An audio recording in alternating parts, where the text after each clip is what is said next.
Пространjите зелени пазини на Мелешевијата до пред 2-3 децении ги касеа бројните стада овци кои се напасуваа по ливадите и природните пасишта. Во секое село овци одгледуваат по најмалку 10 семејства. Така е создадена традицијата за правење на правокласно овчо сирење какво што нема никаде на друго место. Прво поради чистата природа, а потоа и поради вештите раце на овдешните домаќинки кои знаат посебен рецепт за производство на сирењето во домашни услови.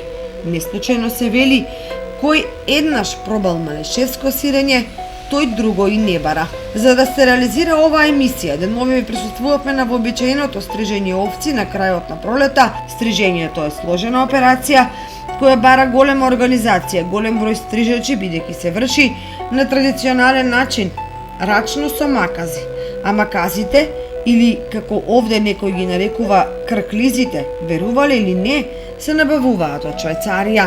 Бидејќи останаа малку на број, а и да заштедат некој денар, сточарите меѓусебно си помагаат во стрижењето, а се ангажираат и платени стрижачи, кои едно грло го стрижат за 50 до 60 денари. Малку или многу, проценете сами. Еден ваков бербер, ако има цврсти и вешти раце, може да стриже и над 40 овци на ден. Сточарството во Македонија е во стагнација, а причини за тоа има повеќе. Најпресудна е слабата поддршка од државата, иако значајна улога игра и мекотрпната работа која малкумина се подготвени да ја работат секојдневно, дењи и ноќи. Еве што на оваа тема вели една од најуспешните жени сточарки Вања Пачарска. Се наоѓаме во селото Будинарци, село кое е познато по најубавото сирење во Мелешевијата и село во кое сигурно дека луѓето се едни од највредните и оние кои со честен труд сакаат да го живеат својот живот. Денеска доаѓаме во семејство каде што семејство кое одгледува овци и каде што се стрижат овците. Тоа е посебен ден за сточарите, бидејќи една од големите обврски која значи, која бара од домакините, од собствениците да соберат што поголем број на луѓе, да им помогнат за да се заврши работата, ако е можно за еден ден, ако не, ако е поголемо стадото, можеби и 2 дена. Многу ретко е во Македонија да се најдат жени кои се посветени на оваа работа и кои навистина ја работат со мерак и она што значи професионално. И токму затоа верувам дека ќе биде интересно за граѓаните, за гледачите да слушнат каков е животот на една жена во едно вакво семејство кога се одгледуваат овци, кога бараат секојдневно и дневна и ноќна работа и како сето тоа се успева и се постигнува. Добар ден. Најпрво да ви се заблагодарам што дојдовте на наш терен и како второ благодарам за убавата најава. Јас сум Вангелина Пармачка од село Будинарци. Мојот сопруг е Миле, децата Јованче, Марија и Ангел, кои комплетно работиме на нашето земјоделско стопанство. Години назад сме посветени на овчарството и на полјоделството, затоа што ние сами си произведуваме храна за овците. Како што знаеме во Мелешевијата за квалитетно и би рекол продуктивно, профитабилно сточарство. Условите во Мелешевијата се тешки за профитабилно сточарство, затоа што овде зимите се долги, летата се кратки, еве и сега е лето, ама овде врне, ладно е, свежо е, знае за неколку дена да запече да стане и тука 40 степена, затоа што самата природа си го прави своето со глобалното затоплување и ние се справуваме со природата, пошто сме така оставени на терен, да. Нашата гранка е една од најтешките гранки во земјоделието, ама ние тука се најдовме да екзистираме и во тоа остануваме, значи понатаму. Сега што не зафати короната, ова воената криза, има некои се одразува, значи има финансиски пореметувања. Тоа е еден проблем, друг проблем е работната рака. Тешко се наоѓа работната рака и ние се справуваме со тоа затоа што ние работиме фамилиарно. Ако човек нема луѓе за работа, значи многу стада се продаваат. Воред, гледам дека денеска се стрижат овците, имате ангажирано над 20 на луѓе. Тоа е сериозна обврска и сериозна организација. Да, работата е сериозна секој ден, ама денес е нешто понапорно, затоа што сакаме тоа да го завршиме во еден ден, па да го завршиме и порано ако може, да ни остане време и за ручек, за дружба, малку за релаксација, за веселба на крајот. Се стриже рачно со макас и како се Уште се стриже рачно. Земавме некои машинки од интернет, порачавме, ама се расипа. На 2-3 овци откажуваат, не се квалитетни.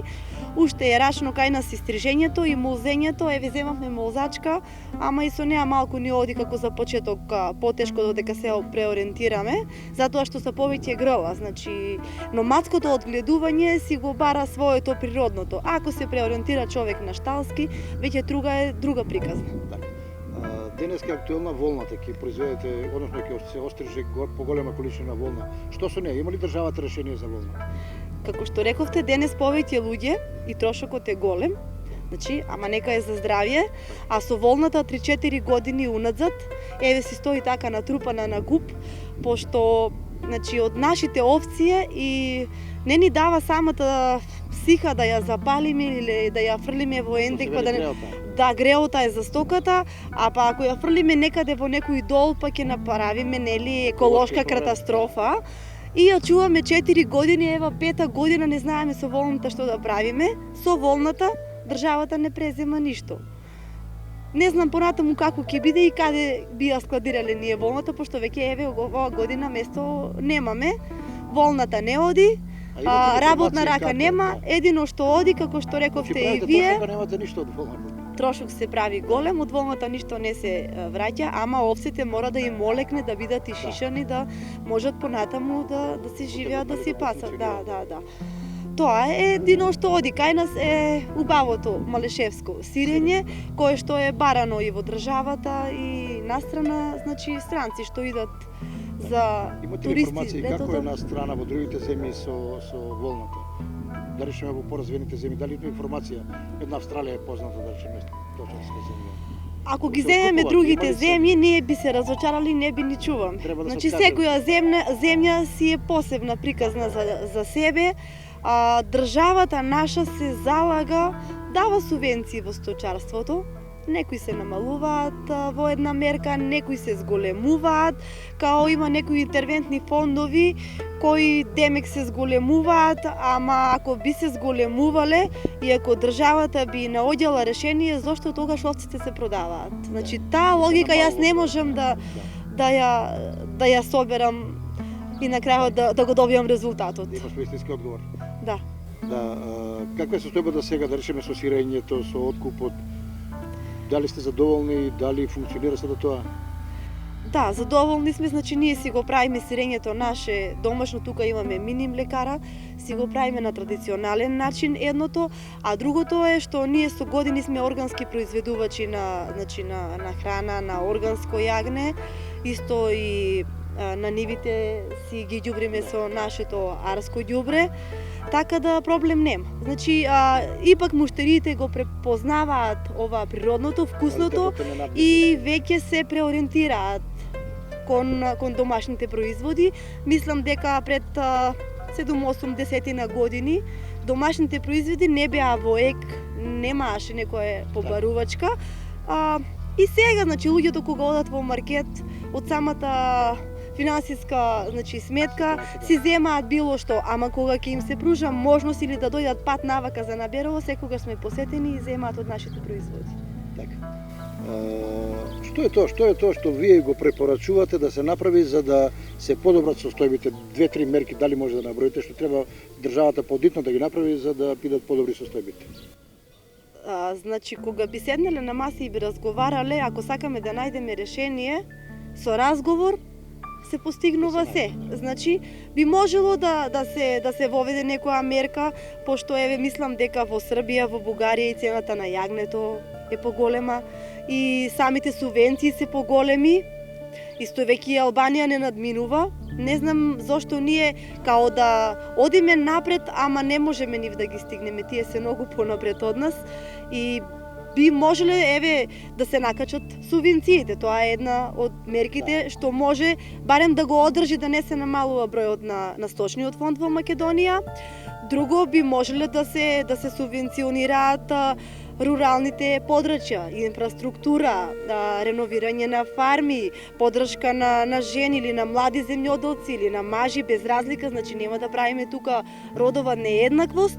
Ако би сакале да не ги гледаме овците во зоолошка градина, би можеле да најдеме некоја нова интервентна мерка или да додадеме некоја мерка во земјоделието, каде би тргнале напред. Имате ли сознание колку број да речеме или колку сточари има во Малешевијата од прилика и да го споредите тоа со некои години претходно, деценија 2-3? Ако во едно село се броеше десетина стада овци, сега се по 1-2. Ако на ниво на Малешевијата имаше 100-200 стада, сега мислам дека има 20 и самиот резултат за 5-6 години го кажува тоа.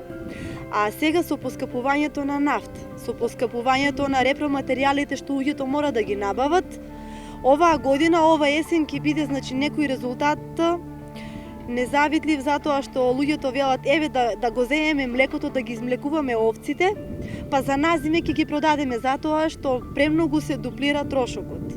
Значи, за да одиш да косиш сено, да го оставаш во бали, да го донесеш до дома, трошокот е многу поголем. Скапа нафта, скапо сено, скапи жита, скапа механизација. Од друга страна, рековме, работна рака нема, а сам човек не може да работи земјоделие. Не ме радува што е тоа така, ама се надевам дека во иднина ќе преземеме сите нешто, затоа и апелираме сите да го чујат гласот и нешто да се направи за да одиме напред. Нели ипак Македонија е аграрна држава. Ние немаме океани, немаме некои други ресурси, ние го имаме овде полето, небото да го искористиме. А особено Малешевијата, тука што може кај нас? Не може ориз да се произведува и како струмичани, чушки, френки, овде може овчо, сирење, компир, по некоја ракија, слива, тоа. Добро, факт е дека навистина е тешко и дека државата малку помага. Што е тоа што ја прави и што ве охрабрува за понатаму, што ја прави среќна во животот додека се занимавате со оваа тешка работа? Најпрво што не охрабрува е тоа што луѓето го препознаваат квалитетот и ја бараат здравата храна. Второ не охрабрува што ние работиме семејно и нашите деца се млади, еве некои се на факултет, некои превршуваат школа и би сакале некој од нас да не наследи, значи ние сме насочени, не сакаме нашите деца да одат по странство, сакаме овде да си работат и не само нашите. Јас им пожелувам на сите, ако можат децата да си ги остават тука, а што е најжално, значи и во селата и во градовите многу се иселуваат луѓето, значи без луѓе нема држава, затоа државата мора нешто да превзема. Вие ќе продолжите понатаму да работите, нема да застанете и сигурно дека ќе го развивате вашето. Па ние сме родени во земјоделието, еве тука работиме и до крајот на животот планираме да бидеме земјоделци. А државата нека гледа и нека, што се вели, нека отвора очи. Државата е моментот да ги препознае произведувачите на храна и да инвестира во нив. Значи, да не ми замерат, не може некој да биде државен службеник и да зима субвенции, да има право на субвенции на грело исто колку и јас, што 24 часа сум во штала. Значи, тоа треба да се реши и тука ќе се направи таа разлика. Значи, да се платат правите земјоделци, правите произведувачи на храна, затоа што недостиг на храна ќе се појавува се повеќе и повеќе.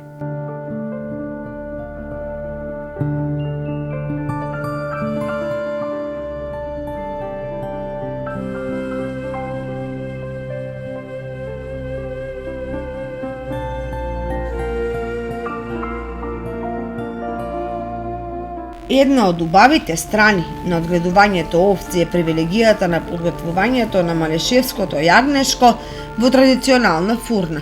Киселото млеко, густо како сирење, малешевското сирење со неповторлив вкус и се друго што се произведува во оваа мала Швајцарија.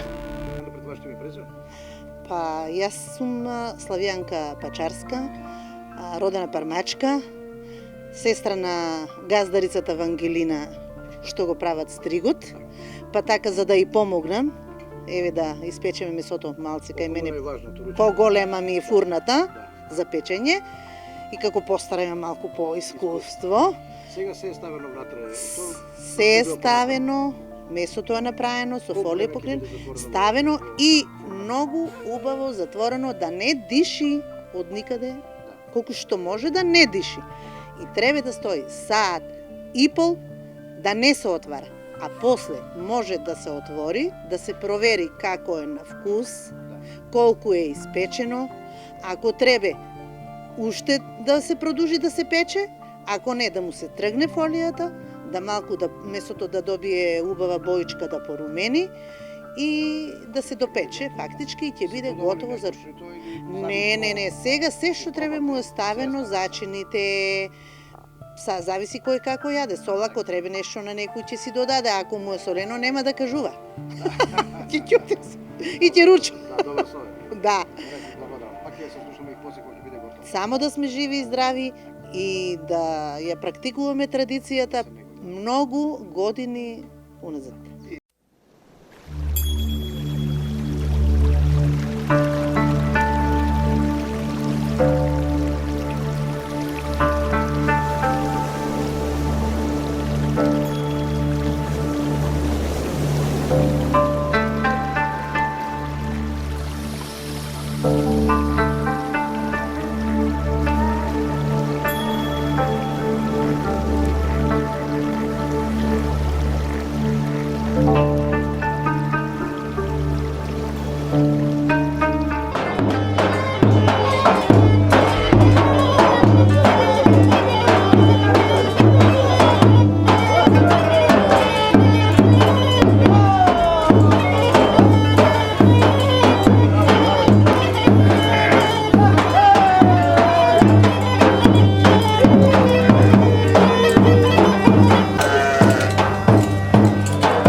За да се доловиме кон трпноста на сточарството, но и сите сегменти на секојдневните обврски на сточарите, потребни се денови снимање и следење на улогата што секој член од семејството ја има.